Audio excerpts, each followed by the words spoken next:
நீங்க ஒரு அதிரடியான பர்கர் கடையை எடுத்துக்கிட்டு 3000 வருடம் பின்னாடி பண்டைய எகிப்துக்கு போனா என்ன ஆகும்? நீங்க உங்க கிரில் மற்றும் சீஸ் கட்டிகளோட பிரமிடு முன்னாடி கடை போடுறீங்க. அந்த புதுவிதமான வாசனை எகிப்திய மக்களை ஈர்க்குது.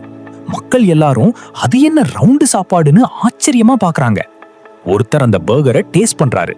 அந்த மென்மையான பிரெட் மற்றும் மெல்டான சீஸ் அவருக்கு ரொம்ப பிடிச்சு போகுது.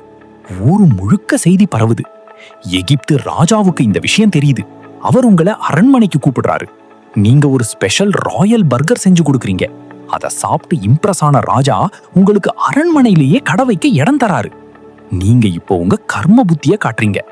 ஒரு பர்கர் 2 தங்க காசுன்னு விலை வைக்கிறீங்க. பிரமிடு கட்ட வேலை செய்யறவங்க கூட தங்க காசை கொடுத்து பர்கர் வாங்கி சாப்பிடுறாங்க. உங்க கல்லாப்பிட்டி நிறையுது. எகிப்தின் டாப் ஃபுட் செலிபிரிட்டி நீங்க தான். அந்த ஊர்ல இருக்கிற பெரிய மனிதர்கள் எல்லாம் உங்க கடை முன்னாடி தான் நிக்கிறாங்க. ஆனா ஒரு நிமிஷம் யோசிச்சு பாருங்க. உங்ககிட்ட இருந்த கெச்சப் மற்றும் சீஸ் தீர்ந்து போயிட்டா என்ன பண்ணுவீங்க? திரும்பவும் பழைய மாதிரி காஞ்சு போன ரொட்டியையும் வெங்காயத்தையும் தான் சாப்பிடணும்.